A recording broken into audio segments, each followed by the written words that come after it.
안녕하세요. 트랜잭션과 동시성 제어의 발표를 맡은 강민주입니다. 트랜, 트랜잭션에 대해서 알아보도록 하겠습니다. 트랜잭션이란 DB에서 데이터를 다루는 논리적인 작업 단위를 말합니다. DB에서 데이터를 다룰 때 장애가 일어난 경우 데이터를 복구하는 작업 단위가 되겠고요. 위에서 여러 작업이 동시에 같은 데이터를 다룰 때는 이 작업을 서로 분리하는 단위가 되겠습니다.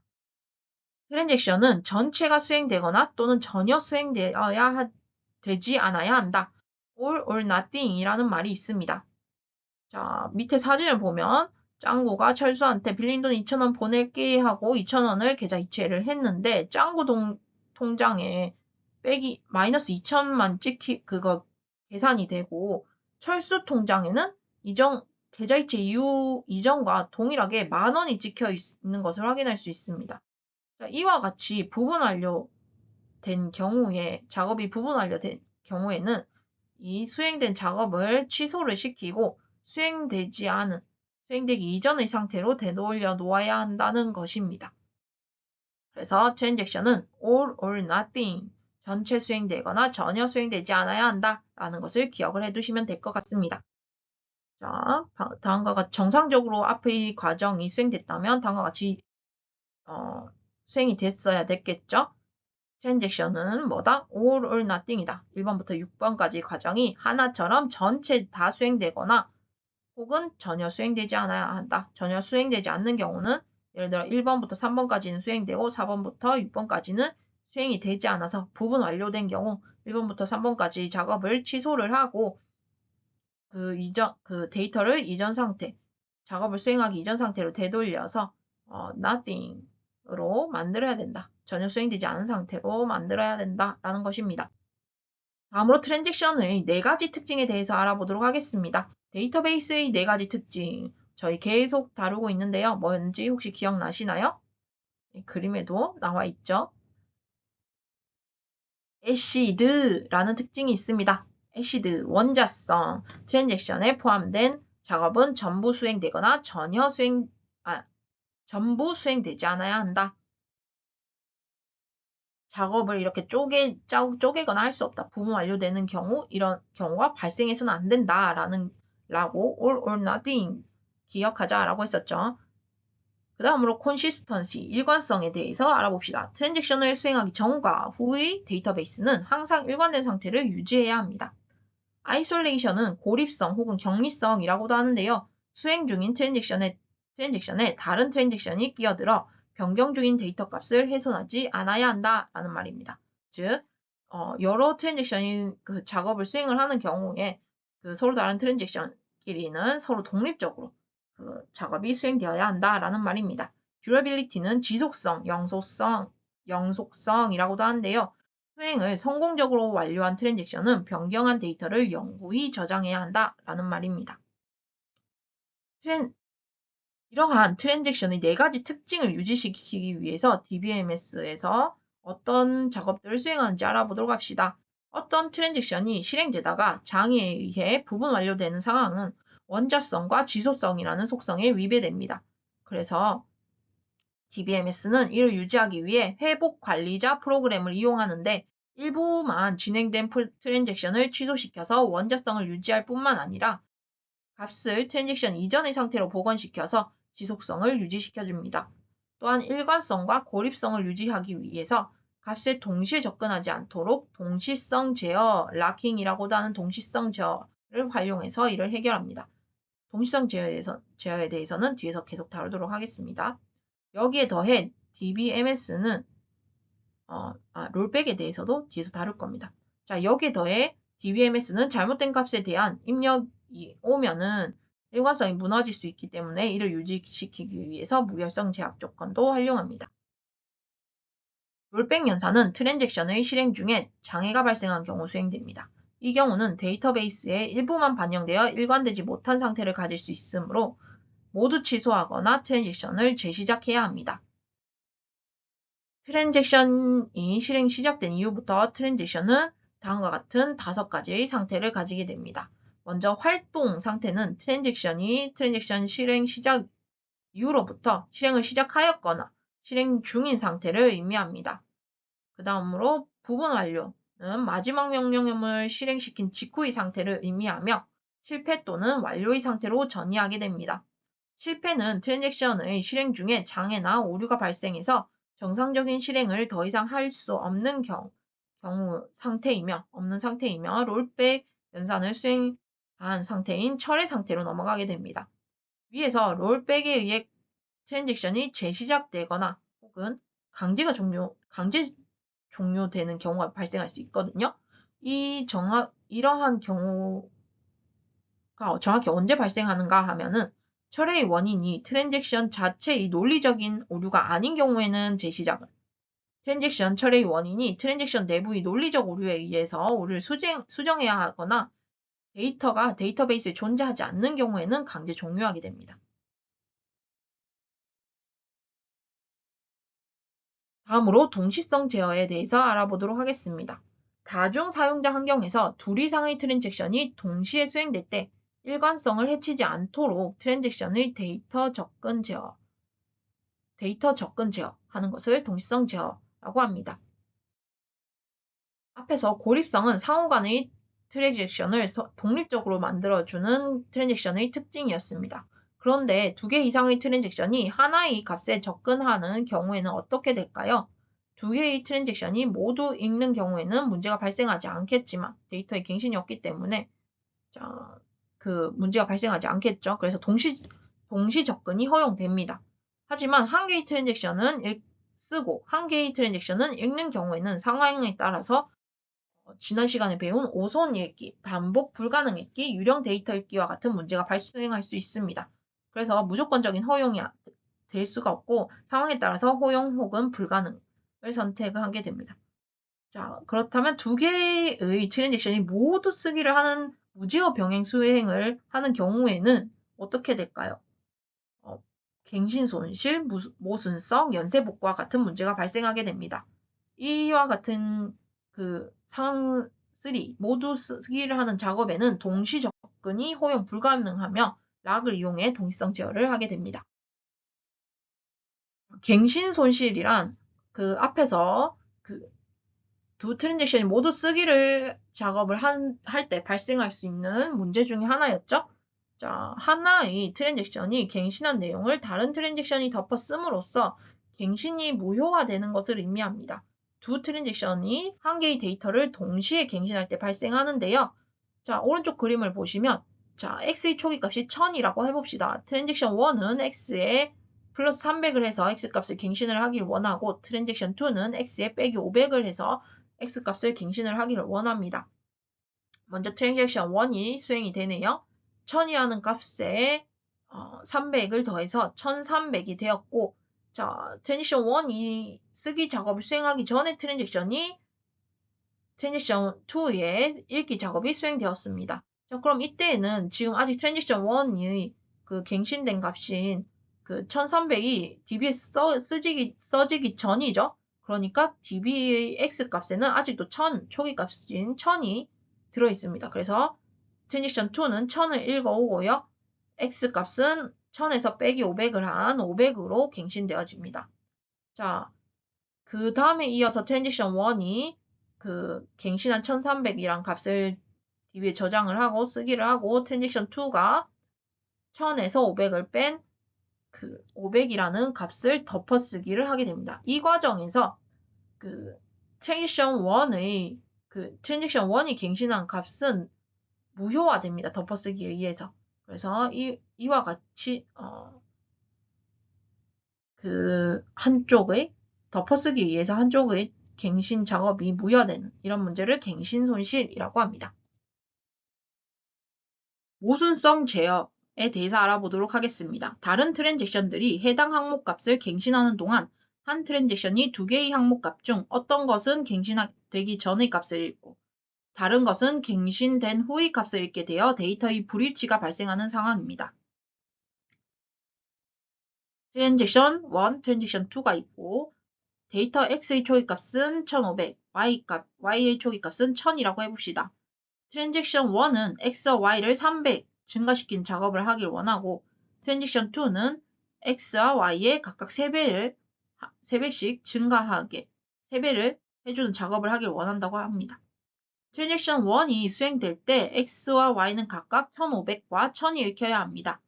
트랜잭션 1이 수행되면서 X만을 1800으로 증가시키고 라이트한 다음에 Y를 수행하는 것이 아니라 트랜잭션 2가 수행됐다고 해봅시다.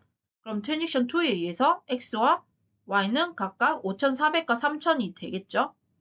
다시 그럼 트랜잭션 1이 Y 값을 리드해야 하는 상황에서 이 Y의 값에 읽혀오는 값이 얼마인가 하면은 앞에서 트랜잭션 1은 X는 1500, Y 값은 1000이 읽혀와야 정상이라고 했는데 Y의 트랜잭션 2가 사이에 값을 갱신하게 되면서 Y에 3000이라는 값이 읽혀오게 됩니다.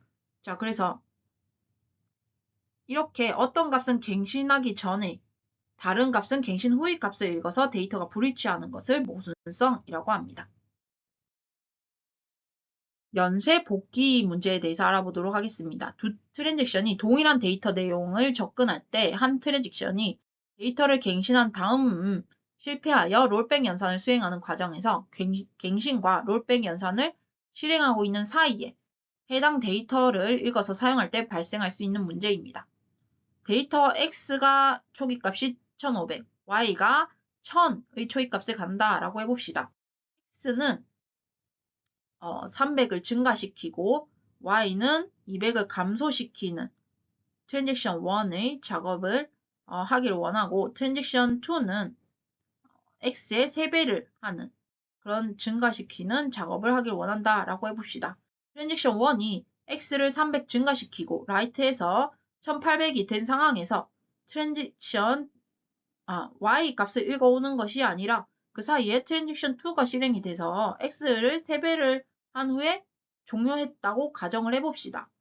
자, 그러면 이제 트랜잭션 1이 이제 롤백 연산을 하려고 하겠죠? 근데 X를 1500으로 다시 되돌려 놓으려고 하니까 T2가 그 트랜잭션 1의 연산과 롤백 연산 사이에 수행된 트랜잭션 2가 그 이미 자기가 할 작업을 다 해서 트랜잭션이 완료된 상태예요.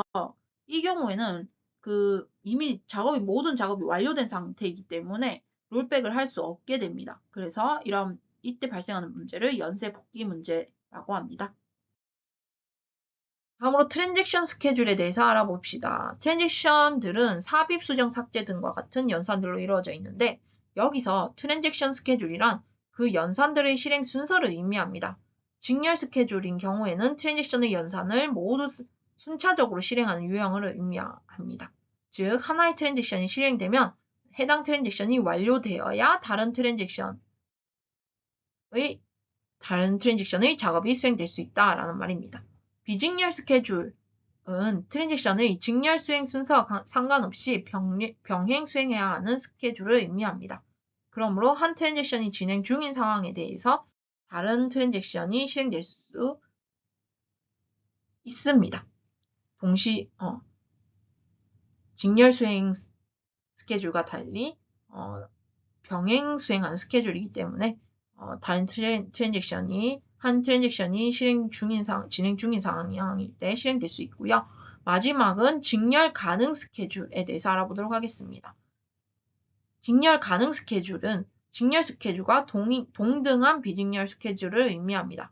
쉽게 설명하자면 서로 영향을 주지 않는 직렬 스케줄을 비직렬적으로 수행하겠다라는 것을 의미합니다. 쉽게 말했다고 하는데 좀 잘 이해가 안 되죠? 그래서 제가 챗GPT한테 직렬 스케줄이랑 직렬 가능 스케줄이 정확히 뭐가 다른 건지 한번 물어보았습니다.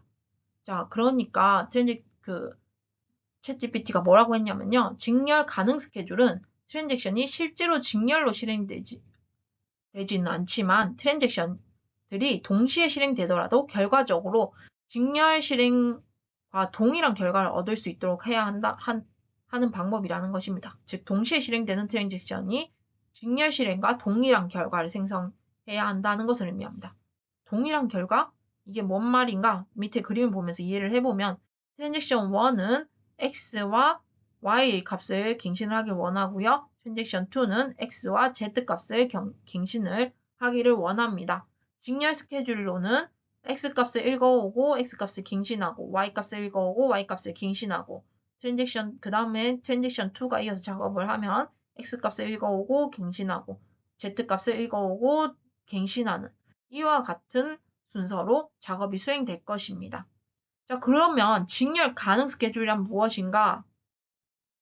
똑같은 작업을 수행을 하는데요. 대신 자, x값을 읽어오고 트랜지션 1이 x값을 읽어오고 x값을 갱신하고 그 다음에 y값을 바로 읽어오고 갱신하는 것이 아니라 트랜지션 2가 그 데이터에 접근을 합니다. 그래서 x값을 읽어오고 갱신을 합니다. 그 다음에 y값을 읽어오고 갱신, z값을 읽어오고 갱신하게 되는데요. 지금 두 트랜잭션이 동시에 DB의 데이터에 접근을 하고 있죠. 이와 같은 경우에 XYZ의 결과값은 어떻게 되는지 한번 알아봅시다. 자, 그렇게 한번 결과값을 보면은 두 스케줄 모두 결과값이 동일하다라는 것을 알 수 있습니다. 이와 같이 트랜잭션들이 동시에 실행되더라도 결과적으로는 직렬 시행과 동일한 결과를 얻을 수 있도록 하는 방법이 직렬 가능 스케줄이다 라고 이해하시면 되겠습니다. 러킹 기법이라는 것이 있는데요. 트랜잭션들이 동일한 데이터 항목에 대해서 임의적인 병행 접근을 하지 못하도록 제어하는 것을 말합니다. 데이터 항목 X에 대해서 읽기 또는 쓰기 연산을 수행하려면 반드시 락 연산을 해주어야 합니다.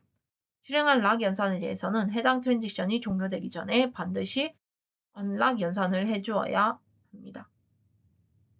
다른 트랜잭션이 이미 락이 걸려있는 X에 대해 다시 락을 수행하지 못합니다. 데이터 X에 대해서 락을 걸지 않았다면 언락을 수행시킬 수 없습니다. 종류에 대해서 알아보도록 하겠습니다. 락의 종류에는 공유락, LS라고도 하는 공유락과 LX라고도 하는 베타락이 있습니다. 공유락은 읽기를 할 때 사용하는 락이고 베타락은 읽고 쓰기를 할 때 사용하는 락입니다.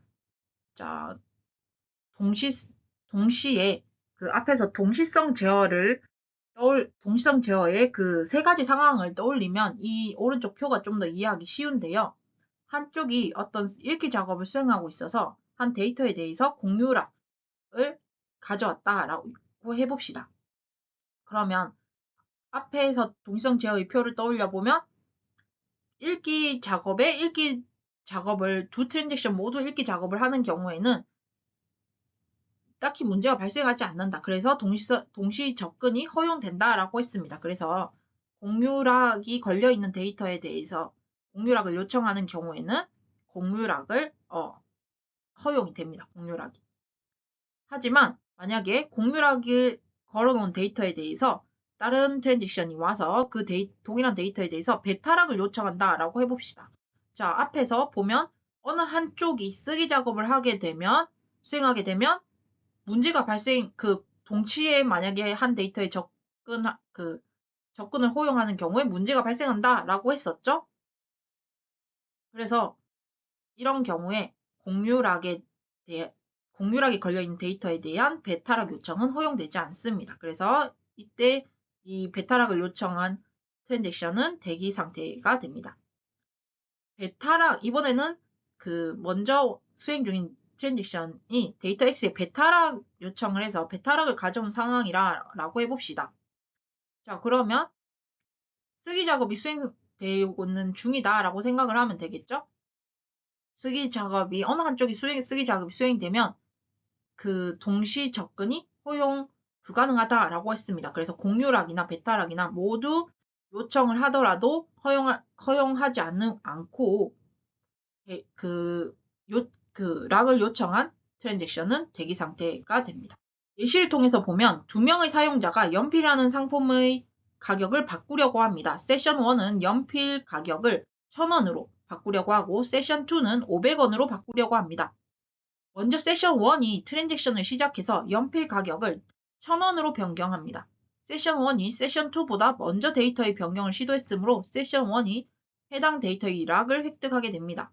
세션 1은 락을 획득했으므로 해당 그 행에 대해서 연필 가격을 1,000원으로 바꾸는 그 업데이트 쿼리를 수행하게 됩니다. 이제 세션 2가 트랜잭션을 시작해서 연필 가격을 변경하려고 시도합니다. 하지만 해당 행의 락을 이미 세션 1이 가져와 버렸죠. 그래서 락이 돌아올 때까지 세션 2는 대기 상태에 놓이게 됩니다. 이때 락 대기 시간을 설정할 수 있고 락 대기 시간이 넘어가면 락 타임 아웃 오류가 발생할 수 있습니다. 세션 1이 커밋을 수행하게 되면 락이 반납되고 커밋으로 인해 트랜잭션이 종료되어서 락도 반납됩니다. 이제 락을 획득하기 위해 대기하던 세션 2가 락을 획득합니다. 그리고 해당 로우에 연필의 가격을 500원으로 바꾸는 그 업데이트 권리를 수행하게 됩니다. 2단계 로킹 규약이 무엇인지 알아보도록 하겠습니다. 트랜잭션들이 락하는 시간과 언락하는 시간을 구분하여 수행하도록 하는 것인데요. Two-Phase Locking Protocol이라고도 하는 거죠. 자, 락을 걸고 해제하는 시점에 제한을 두지 않으면 두 개의 트랜잭션이 동시에 실행될 때 데이터의 일관성이 깨지는 것을 방지하기 위한 규약입니다. 여기서 로킹 단위는 로킹 기법에 사용되는 락 연산의 대상인데요. 확장 단계는 무엇인가 하면 트랜잭션은 새로운 락 연산만 할 수 있고 언락 연산을 할 수 없는 단계를 확장 단계라고 합니다. 축소 단계는 shrinking phase라고도 해서 트랜잭션은 언락 연산만 수행할 수 있고 락 연산을 할 수 없는 단계입니다. 러킹 단위가 속성 튜플 릴레이션 데이터베이스로 커질수록 점점 단위가 커지는 거죠. 이럴수록 구현이 용이하고 로그의 수가 적어지고 제어가 간단해서 병행성이 떨어집니다. 직렬 가능성을 보장할 수 있는 규약으로 많이 사용되고 있지만 교착 상태, 데드락이라고도 하는 교착 상태에 빠질 수 있으므로 이를 해결해 주어야 합니다. 마지막으로 데드락이 무엇인지 알아보도록 하겠습니다. 2개 이상의 트랜잭션이 각각 자신의 데이터에 대하여 락을 획득하고 상대방 데이터에 대하여 락을 요청하면 무한대기 상태에 빠질 수 있는 현상을 데드락이라고 합니다.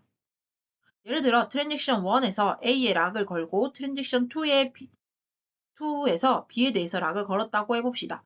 그리고 나서 트랜잭션 1에서 그 B에 락 요청을 하고 트랜잭션 2에서는 A에다가 락 요청을 한다면은 그 서로 각각 A와 B에 대해서 락을 유지한 채로 무한 루프에 빠지게 됩니다. 왜냐하면 트랜지션 1은 A에 락을 걸어져 있고 트랜지션 2는 B에 락이 걸어져 있는데 서로 각자의 데이터에 락을 요청하는 상황이니까요. 일반적으로 데드락이 발생하면 DBMS가 T1, 트랜지션 1 혹은 트랜지션 2 중에 하나를 강제로 중지시켜 한 트랜잭션은 정상적으로 실행되도록 합니다. 중지된 트랜잭션에서 변경한 데이터는 원래 상태로 되돌려 놓습니다. 그러면서 보면 왼쪽 트랜잭션을 중지를 시켜서 왼쪽 트랜잭션은 수행되지 않았지만 트랜잭션 2는 정상적으로 수행된 것을 확인할 수 있습니다. 이상으로 발표를 마치도록 하겠습니다.